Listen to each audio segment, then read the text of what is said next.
Hey everyone, it's Jamie Poisson. High-level delegations from the U.S. and Iran are set to meet in Islamabad, Pakistan this weekend to talk about turning a ceasefire into a peace deal. One of the biggest threats to this process has been Israel's post-ceasefire strikes on Lebanon, which have killed hundreds. On Thursday, Israel announced it would enter into separate talks with Lebanon, and Trump said the attacks will be, quote, scaling back. Whether any kind of real agreement can be reached on both of these two tracks remains to be seen. The U.S. and Iran are extremely far apart in their demands. When we had Vali Nasser on the show at the beginning of the war, he said that the Islamic Republic wouldn't back down easily because, for them, this is an existential fight. Vali is a professor of international affairs and Middle East studies at the Johns Hopkins University School of Advanced International Studies, and he is the author of Iran's Grand Strategy, A Political History. He's back again to talk about why Iran remains steadfast on their demands about taxing passage through the Strait of Hormuz and a nuclear enrichment program, despite the serious toll the war has taken.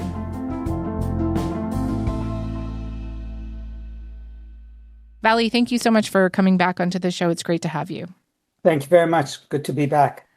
So the situation has been rapidly changing. I'll just timestamp this conversation. I'm speaking with you at 1 p.m. Eastern on Thursday.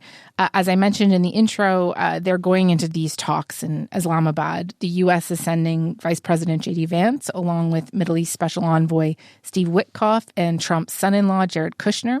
Iran's delegation is expected to be led by Iran's Parliament Speaker Mohammad Bagher Khalibaf.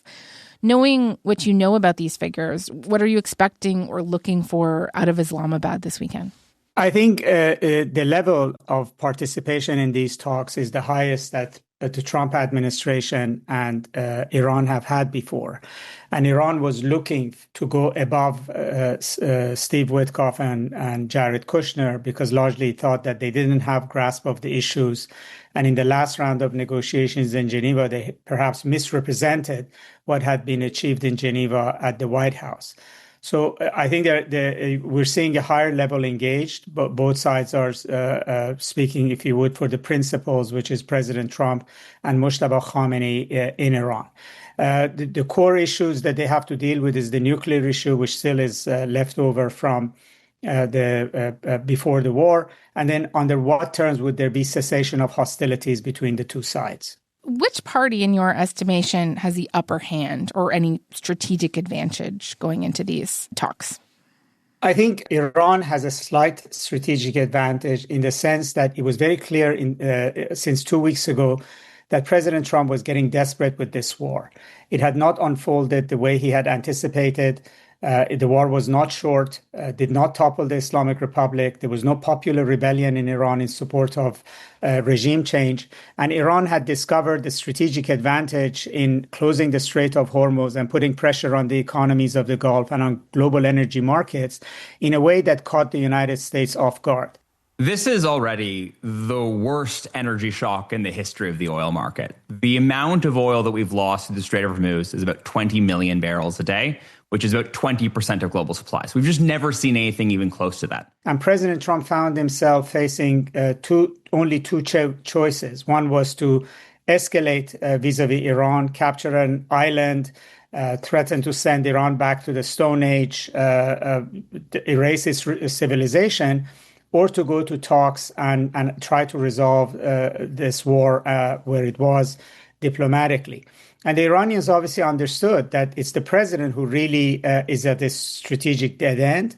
The strategy that they had unfolded, which was to absorb the attacks, not collapse, stay in a longer war, and then use the advantage that they found in the Straits of Hormuz in a way that would actually create difficulties for the United States, had worked. I mean, end of the day, the only reason that President Trump is entertaining these talks is because of the Strait of Hormuz. He knows the war produced a strategic advantage for Iran that it didn't have before the war. So that has to be seen as a win because, end of the day, Iran was never going to defeat the United States militarily on the battlefield. The end game for Iran always had to be a negotiated settlement that would change their circumstances drastically compared to before the war. And now they have got the United States to the table. So this war is ending in a way that President Trump didn't want, but in a way that Iran wants. And just in this 10-point proposal that's being circulated from Iran, the concessions on the U.S.'s part, should they agree to them, are quite significant. An acceptance of Iran's nuclear enrichment program, the lifting of all primary and secondary sanctions, payment to Iran for ships passing through the Strait of Hormuz. Are these demands realistic? Do you see them as some kind of starting point? I mean, they're definitely starting points, but it also tells you where Iran's head is. Where Iran's head is that this war will not end with Iran being in the same box that it was before the war, under maximum pressure sanctions, open to Israeli and American attack at will whenever they want, and facing an angry population at home, essentially being in a straitjacket. So all the elements of this, if you condense it, suggest that Iran wants significant economic relief. In other words, the cordon of sanctions around it would end, that it have a way to reconstruct and re-energize its economy, and that it would no longer be under the threat of attack by Israel and the United States. And also you could say that, on the other hand, the US's 15-point demands were also very maximalist, because they essentially were ideas that were conceived before the war, when the US thought Iran is really weak. The president's 15-point plan is Iran should surrender absolutely everything and get nothing much for it in return. So it's really a surrender demand. And so they both are going to the table with their maximal positions. They will have to drop off a lot of things and try to find somewhere in the middle where at least there are some things they can agree with to.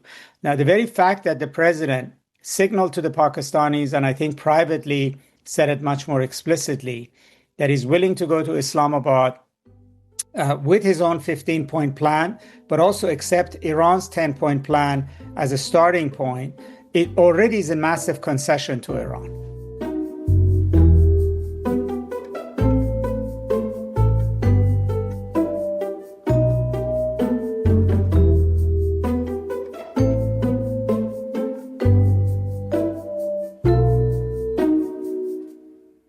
You know, I'm still thinking about that comment from Donald Trump from earlier this week when he was threatening Iran, and he said a whole civilization will die tonight.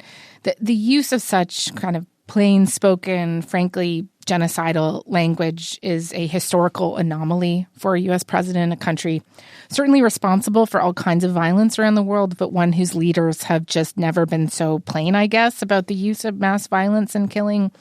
You know, the invasion of Iraq was obviously incredibly violent and based on a lie, but even George Bush, for example, said, quote, "You are a good and gifted people, the heirs of a great civilization that contributes to all humanity." And, you know, Iran is this millennia-old civilization, more than 10 times older than the United States. Persia survived 2 invasions from Genghis Khan's Mongols, for example. These are people who, you know, I think take their history incredibly seriously.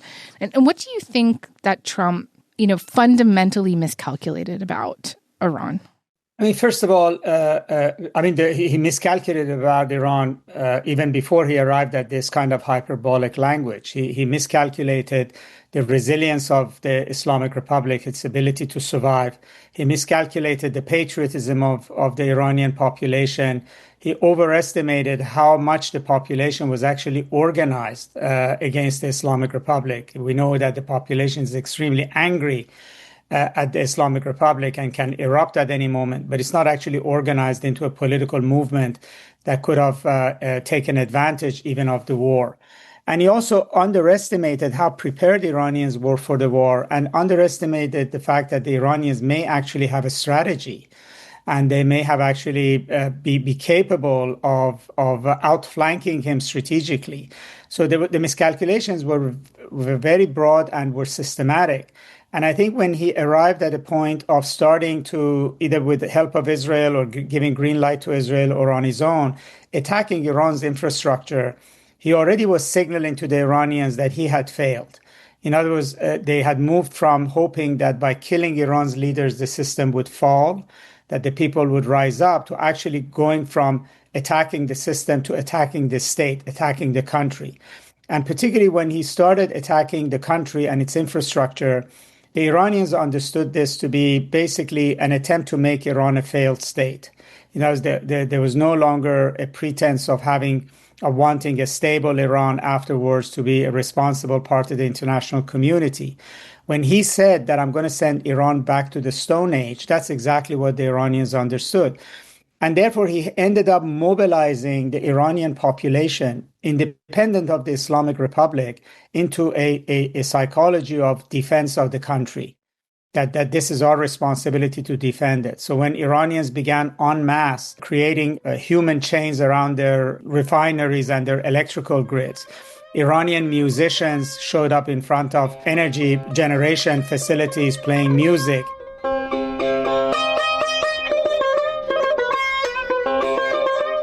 This became essentially a form of popular level defiance of a superpower that is declaring that it wants to destroy Iran. The rulers of the Islamic Republic were greatly angered by this.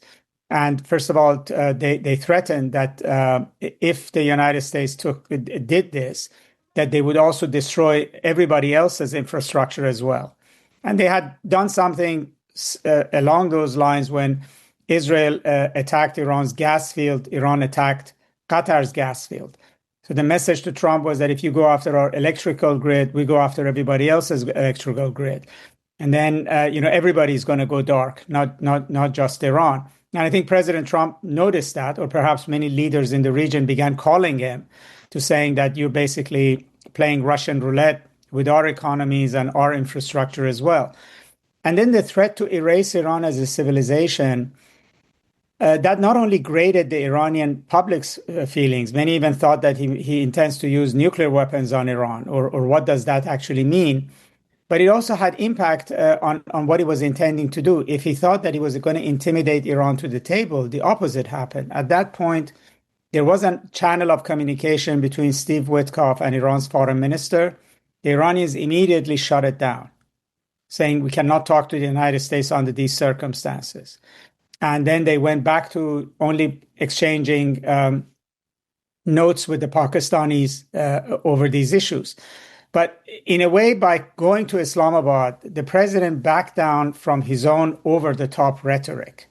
That in the end, he went back to the same conversation that was ongoing with the Pakistanis. He had said that Iran's offers was not good enough, but then they ended up being good enough for him to go to the table. And so every step of the way, he at least since 3 weeks ago, when it became very clear to him that his initial expectations of the war were not being met, that he's acting in a manner that shows that he's frustrated, he's lashing out, he's out of ideas, and his threatening, menacing language only tells the Iranians that they basically have caught his tail in the door. And as much as he's trying to wiggle his way free, he cannot do that.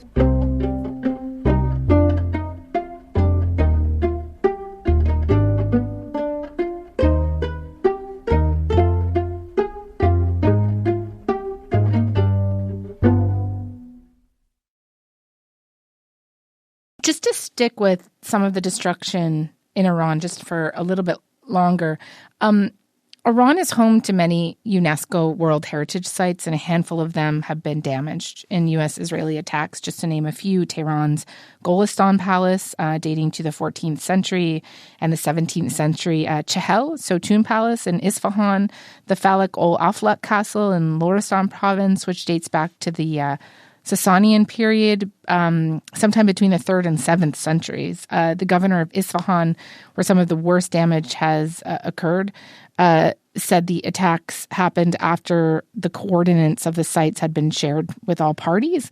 It's worth mentioning that historic cultural sites are protected under the 1954 Hague Convention. And how concerning is it to you that Iran's cultural history has been targeted in this war as well? Well, at least the claim that Israel and the United States made that was that they were not directly targeting these sites, but they were also not taking any care not to hit anything close by to them that might damage them.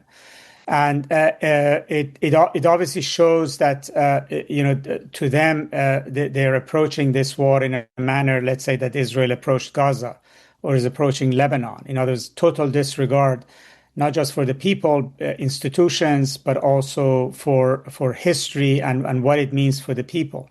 I would add to this that actually two more recent sites that were directly bombed and intentionally bombed were more significant as a symbol for the Iranians that Israel and the United States really intend to bring a Gaza future to Iran. So one was the Pasteur Institute in Tehran. One of the oldest and most important medical research centers in Tehran has been hit by a U.S. Israel bombings.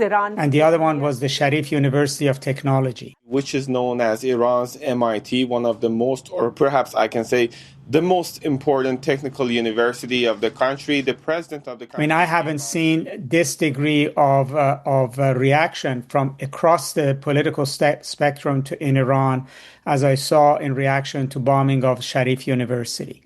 And yes, you have the similar kind of excuses that somehow these institutions were related to IRGC or were doing military kind of work. But to Iranians, that doesn't ring true. They know these institutions very well. They are symbols of Iran's modernization. They predate the Islamic Republic. And hitting them in this case actually directly really communicated that this is a war on the country. It's not war on the regime. It's not about the nuclear issue. This is really going after some fundamental things. And some of the bombing, is also raises questions. Like a day before the ceasefire was announced, Israel bombed a synagogue in Tehran. And you have pictures of the Jewish community walking over the rubble, trying to find and protect ancient pieces of the Torah and religious relics that were there. And so you begin to ask yourself, what is basically in the mind of those who are conducting the bombing, and it's become the way in which it has become wanton. Ultimately, shows the fact that the U.S.-Israeli war has lost its way. It's not arriving at any strategic objectives. It is destruction, and in a way, again, if you put it in the context of Iran, is that this country has now paid a very, very huge price for this war, regardless of its origins and who's at fault. I mean, estimates are is that the damage to Iran goes up to several $1 billion. Important industries have been erased: steelworks, petrochemicals, pharmaceuticals. You mentioned cultural sites, huge areas of refineries, railways, etc., etc. And I think it's just created more resilience in the population and a determination, I think, among the leaders of the Islamic Republic that now that they have paid this price, they're going to get something out of it. In other words, just going back to a ceasefire is not good enough for them because of the damage that they have suffered. So that will play out in the course of these negotiations. You mentioned Lebanon. I want to ask you specifically about Lebanon and Israel here. Iranian leadership and the Pakistani prime minister said that the ceasefire agreement meant an immediate cessation of fighting in Lebanon, too. Israel has disagreed, saying it's not part of the agreement. U.S. Vice President J.D. Vance has said that he believes it would be, quote, dumb for Iran to let the ceasefire end over Israel's actions in Lebanon. And just how crucial is Lebanon to Iran's commitment to a ceasefire? I mean, at some level, Lebanon does matter to the Revolutionary Guards and to Iran's leadership because they know that Lebanon is paying a price because of them. And the Israeli bombing is not targeting only Hezbollah, is actually destroying the entire social fabric of the Shia community. And that does have great impact on their thinking. But I think Lebanon matters to this ceasefire negotiations in two other ways. One is that Iran does believe, and it's now some reporting that that is the case, that Lebanon was part of the ceasefire. The Pakistani Prime Minister tweeted about it. New York Times is reporting that tweet had been cleared by the White House. The Iranians believed that he was part of it. And ultimately, there is a sense that perhaps President Trump said yes to everything just to get the ceasefire talks going, not expecting that some of these issues he would have to defend or deal with afterwards. But first of all, to Iranians, it becomes an indication of whether the president is actually serious about what he promises. I mean, after all, this is a president who came out of the nuclear deal that the United States had signed. Twice while he was negotiating with Iran, he bombed Iran. And so there is very little trust of him in Tehran. And if the Iranians feel that, okay, he said yes to Lebanon, and immediately Israel dropped 160 bombs on Beirut in 10 minutes and killed so many people throughout the course of the day, that maybe nothing that he agreed to on the prelude to coming to Islamabad actually matters. The second issue is that Lebanon is a test of whether President Trump can control Israel and can actually assert, if you would, America's position on Israel. That's going to be key in any deal that Iran makes with the United States, that Israel would be bound by the terms of a ceasefire. It's not at the table, but it was America's partner in this war, and that ultimately the U.S. is really negotiating a ceasefire on behalf of both of them. And if the U.S. cannot basically control the actions of its partner, then that changes the entire dynamic of the conversation. So yes, Vice President Vance is correct in the sense that Iran would be dumb to make Lebanon a deal breaker. But he's wrong in the sense that Iranians won't look at what's happening in Lebanon as a sort of a bellwether of what to expect in negotiations with the U.S. So the U.S. has to first show that it can control Lebanon before it has credibility to say that it can deliver on anything else at the negotiating table. You also mentioned before that Iran is going to really want to get something out of this. If the ceasefire does fall apart, does Iran have the capacity to return to that level of fighting and sort of sustain it for much longer? Well, it doesn't have capacity to do so indefinitely. At some point, it's going to get exhausted and will not be able to sustain the same level. But its calculation is that its endurance is more than that of the endurance of the global economy, and therefore the endurance of the United States. The United States is also gradually getting short of certain ammunitions. It's also out of options. And if the closure of the Strait of Hormuz and pressure on the oil and energy infrastructure and the economies of the Gulf continues, I think the damage to the global economy will be much, much longer lasting. And so the United States is also in a race of time against averting what could be the worst in terms of recession, inflation across vast areas of the world. Already, if the Strait of Hormuz was to open up tomorrow morning, there were still months of backlog before the flow of trade and energy would be back to normal. If the straits are closed another month, another 6 weeks, the damage to the global economy would be much more. So already this war really, it's been some time that this war is not about the munitions. This war has become about endurance. And ultimately, just because the United States is bigger and more powerful, it doesn't mean that necessarily it has greater endurance than a weaker party here.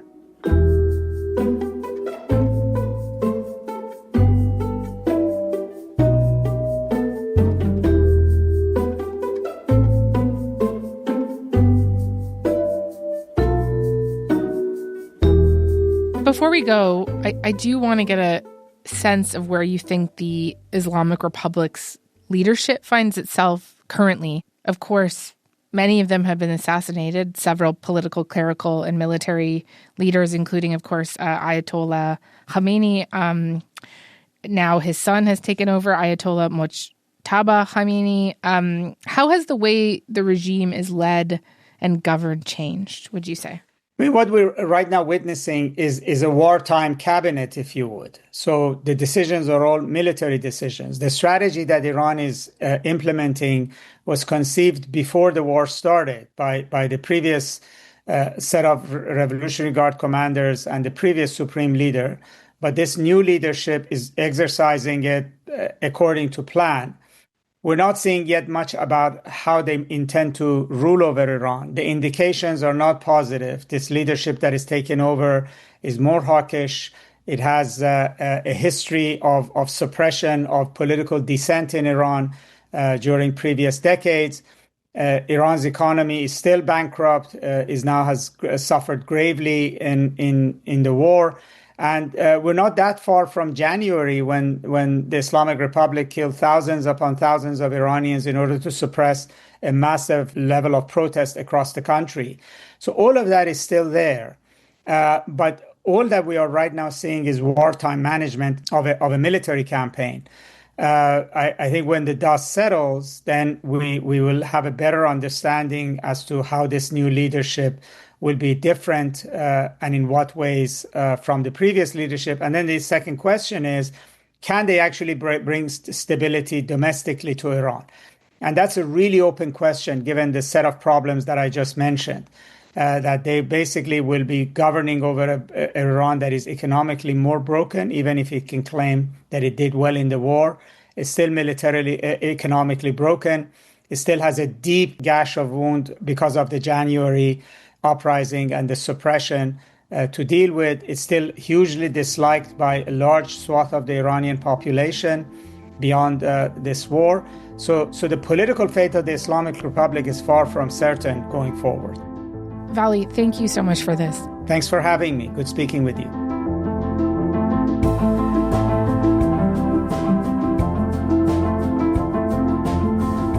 All right, that is all for this week. Front Burner was produced this week by Matthew Amha, Joytha Shengupta, Shannon Higgins, Kevin Sexton, Mackenzie Cameron, and Dave Modi. Our YouTube producer is John Lee. Our music is by Joseph Shabison. Our senior producers are Elaine Chow and Imogen Burchard. Our executive producer is Nick McCabe-Locos, and I'm Jamie Poisson. Thanks so much for listening. Talk to you on Monday.